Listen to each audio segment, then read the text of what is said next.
So on to that initial visit with families once they've come into early intervention.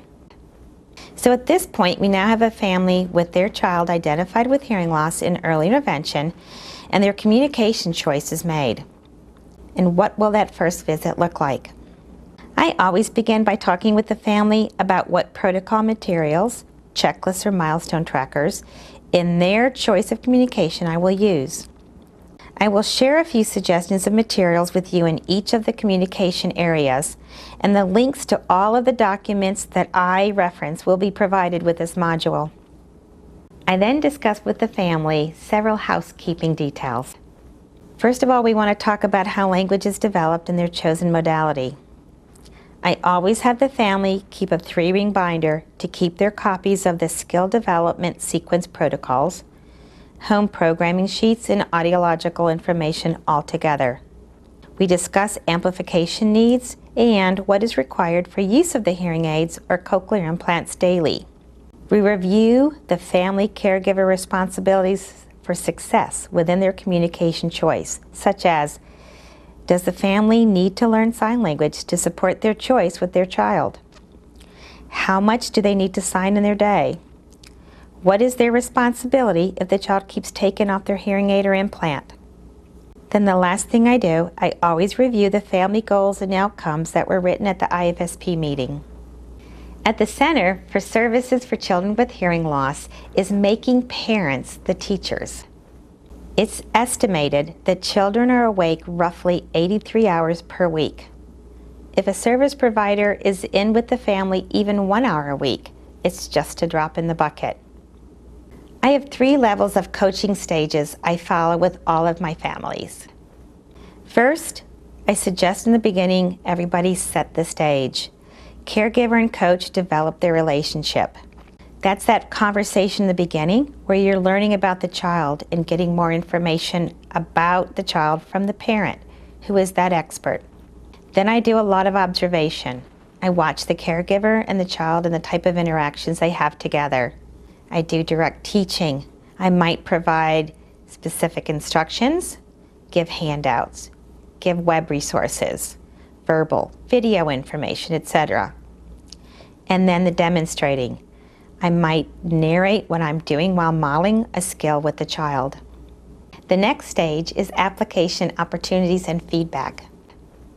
Caregiver is going to practice in context with support, discussion, and feedback from that coach.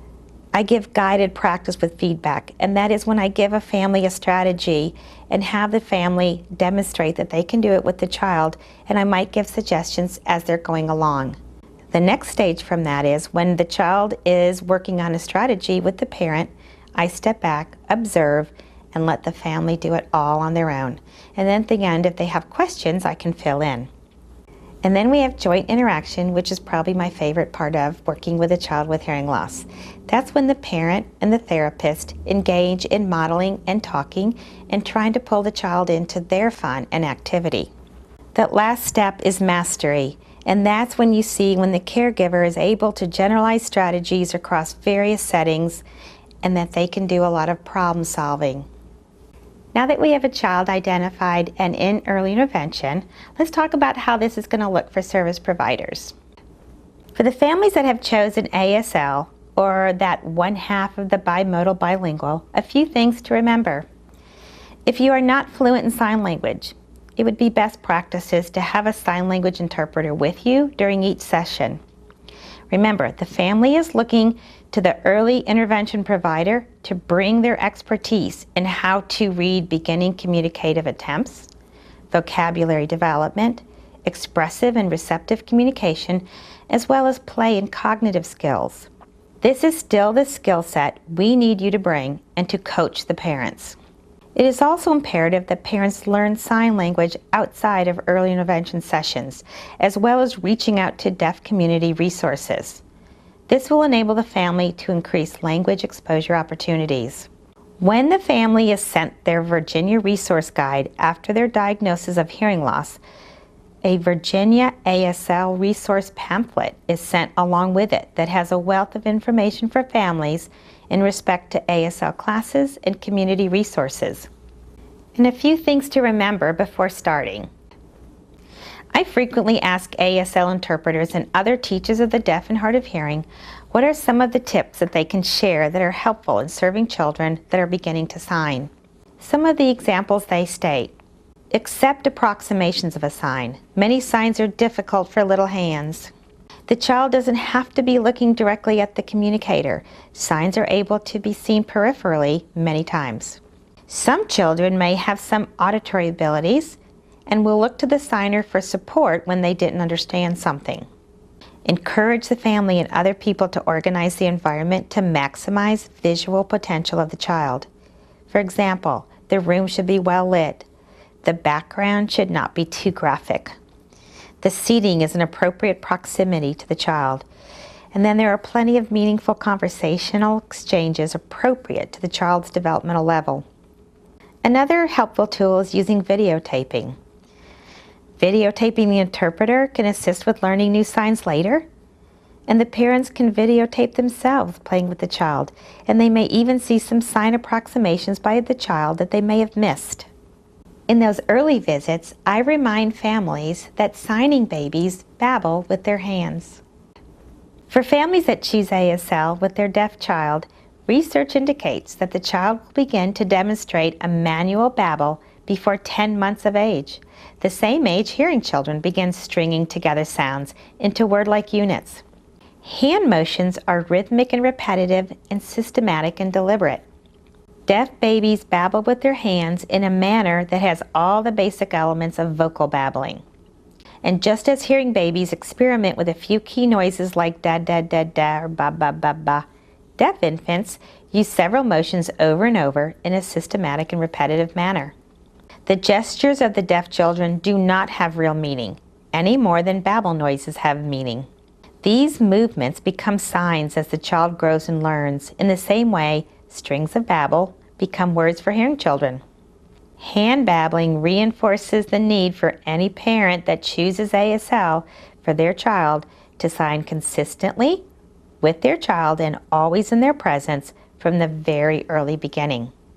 So how can a service provider in early intervention address those language and communication goals with the family that has chosen sign language? In early intervention, we are a family-centered practice, so we are going to address the family goals in somewhat the same way we are for all our other children, through routine-based family activities in the child's natural environment, picking up toys, labeling the toy items, wiping our tray, putting on socks and shoes, or feeding the family pet. Some of the things we might do is during snack or meal time, we can name snack foods or make the choice of 2 items for lunch and label. As with children without a hearing loss, we may start off with pointing to the food, saying please or more, labeling in 1 word and then expanding to 2 words and so on. We are going to follow this same pattern, only using a sign base through an interpreter when needed. We may play with a favorite toy, push the cart, the doggy is soft, or pretend play with a baby doll. Following play sequences using related vocabulary and adding in expressive body movements and reactions. You can read a book, which we'll talk about more. Sing a song. I pick a family favorite and adapt with signs with the interpreter's help. I always have families complete a home programming sheet to address carryover in between sessions. I have one I will show you a bit later, but any paper to go into the family notebook so they can refer to what signs were covered, what concepts, songs, and books so the whole family can focus on until the next visit. Parents frequently ask me what signs they should start concentrating on, and that really is a family-driven decision. Usually eat or more, which may get them, of course, more of something. Sometimes it's used to ask for food. Drink is another good sign, so they can get a need met. All done helps them communicate, I am done, or I want to stop, or don't touch, it's mine, and it has many other meanings. For a favorite animal, cows, dogs, cats, all rank up there as early signs based on books that the child is exposed to, or if the family has a pet. And then the favorite toy or object today is frequently the parent's phone, but maybe a train, car, baby, or a ball. I focus on signs as early as possible. Between 6 to 12 months of age, deaf children will use manual jargon, and then they will communicate with gestures such as pulling and pointing. On average, deaf children may sign their first word about 8 months of age. By 12 months of age, they may have up to 10 or more signs. So let's talk a little bit about literacy and why that is very important with working with a child using sign language. If you use only one therapy material, I always say grab a book. You can get one in the home. Bring in book donations to leave with the family or meet at the library. Using books and encouraging families to use books often in their day is one of the best ways to incorporate language into a child's day. Sign the story, giving it meaning, and be sure to include finger spelling as needed. Children need to see the pictures, the text, and your signs, so linger on the page a bit. Elaborate on the story when possible, but also build suspense with inferential questions before you turn the page, such as, what do you think will happen next to the bear? Be dramatic, play with signs, and exaggerate facial expressions to show different characters. Connect concepts in the story to the real world. Relate the characters to real events, such as remind them that they also went to the park with Daddy. And of course, let the child pick out the book. And most important, give leading questions and not always put the child in the hot seat. In our quest to get children to let us know they understand what we have taught, we tend to quiz them. Every time we read, pointing to numerous objects and asking, "What's that?" repeatedly. Instead, use a repetitive phrase, leaving off the last word. Twinkle, twinkle, little. Or point to the shoes on a boy and start the sentence with "the boy has," and wait for the child to label. So how can we assess the progress a child is making when learning sign language with their family? Let's talk about a few ways to assess the progress a child is making in early intervention in meeting developmental milestones and family goals in respect to ASL. One of my favorite resources is My Smart Hands at mysmarthands.com. It provides a chart for American Sign Language ASL milestones for deaf children that is available online. This is a helpful chart as it lists ASL milestones, but then also has suggestions for parents and professionals on how to address skills. I have a sample at the top of the page here. You can see birth to 3 months. Some of the skills are: they look around with alertness. Do they look attentively at a person's face? Do they play with their hands and fingers and enjoy hand plays? That hand babble we talked about. This also gives you some great suggestions. Acknowledge and expand hand babbling by repeating it. Look for first signs and repeat and expand on what the child signs. At 12 to 18 months, a few of the skills are that they begin to combine ASL words into 2 sign sentences, such as eat more or ouch fall, that they can point and can sign some letters of the alphabet, and that they use up to 40 signs, but that they understand many more. Suggestions to the providers and the families would be: sign with your baby to say what you are doing when you feed, bathe, and dress him or her. Hold your baby while using body rhythm or body movement.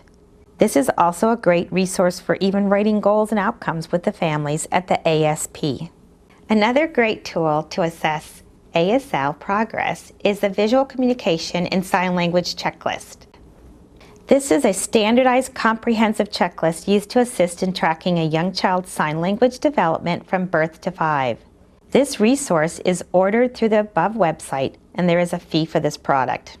To give you some idea how this checklist works, for number 1, where it says the child looks in the direction to which the signer is pointing, the range can be anywhere from 4 months emerging to hopefully mastery by 10 months of age, according to the norms. They determine that mastery is when 75% of the children normed using ASL have mastered this skill.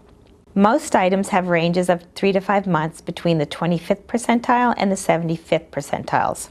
Hand babbling has the same range, as starting at 4 months of age for 25% of the population, and then it's typically mastered by 75% of the population by 10 months of age.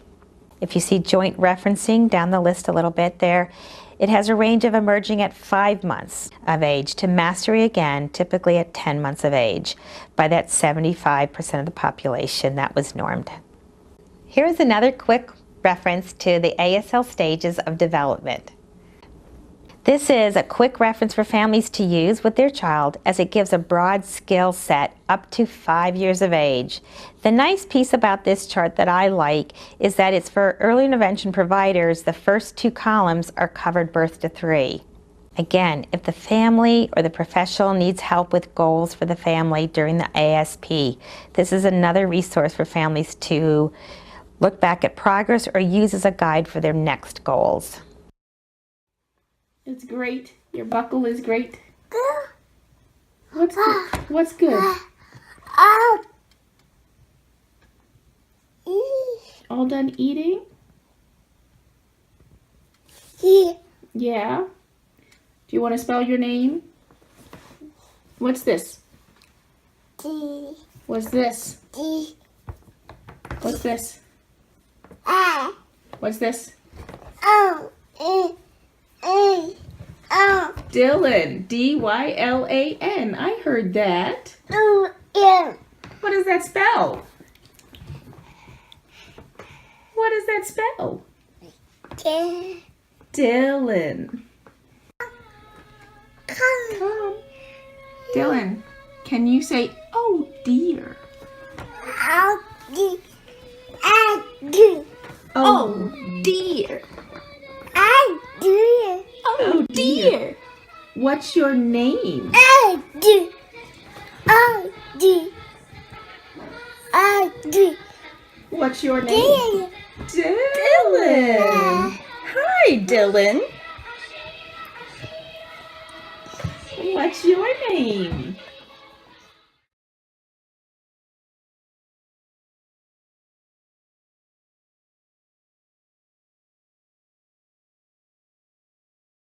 Boo. Ba ba ba ba ba ba ba. Ba ba ba ba. Ba ba ba. Ba ba. Boo.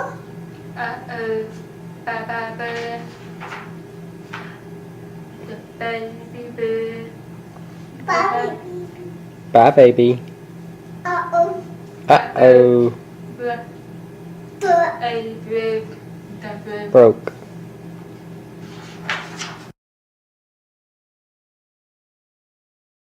Mom parked the store near the wave pool, which was so crowded you could barely even see the water. After we put on our sunscreen and found a place to sit, I felt a few raindrops, and then I heard thunder. Then an announcement came over the loudspeaker. Due to lightning, the slip slide water park is now closed. So you're reading a story about when a family went to a swimming pool? Yeah. Wow! Why do you think that they had to leave? Because that it says due to lightning. To the pay.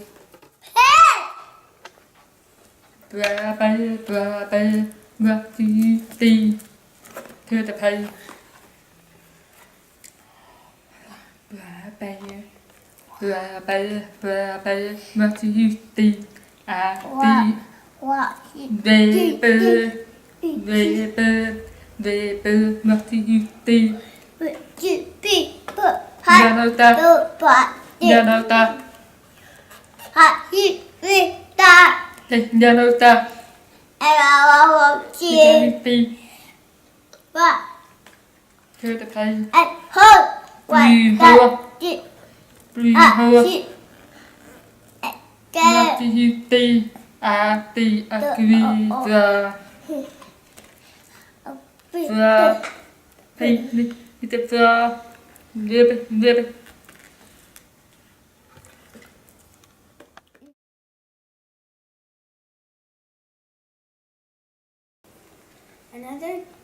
Another day, another juicy, mouth-watering charbroiled Krabby Patty.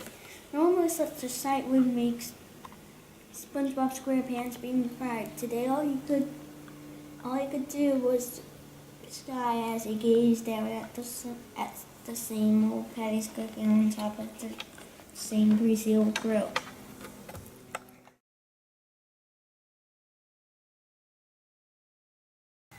Duck. I got it. With your Cuba. With the back. With the back. Back. Get the banana back. Get the banana.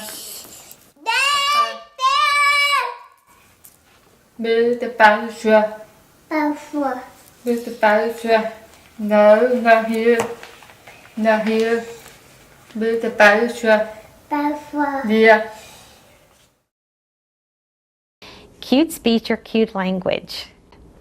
Cued speech is a visual mode of communication in which mouth movements of speech combine with cues to make the sounds or phonemes of traditional spoken languages look different. Cueing allows users who are deaf, hard of hearing, or who have language communication disorders to access the basic, fundamental properties of spoken languages through the use of vision. Because cueing is the visible counterpart of speaking, cued language is the visible counterpart of spoken language. In the state of Virginia, resources for cueing are found in Northern Virginia and the eastern part of the state. If a family chooses this mode of communication, resources may not be available unless you live in one of those areas. Walk, walk, walk. Walk, walk, walk. And uh-oh. Look, Stella. Who did she see? Who? Woof. Put your hand out so I can see around. Woof. Woof. Do it again. Woof. Can you look at me? Woof. Where's your sound? I heard you. She saw the wolf. Uh-oh.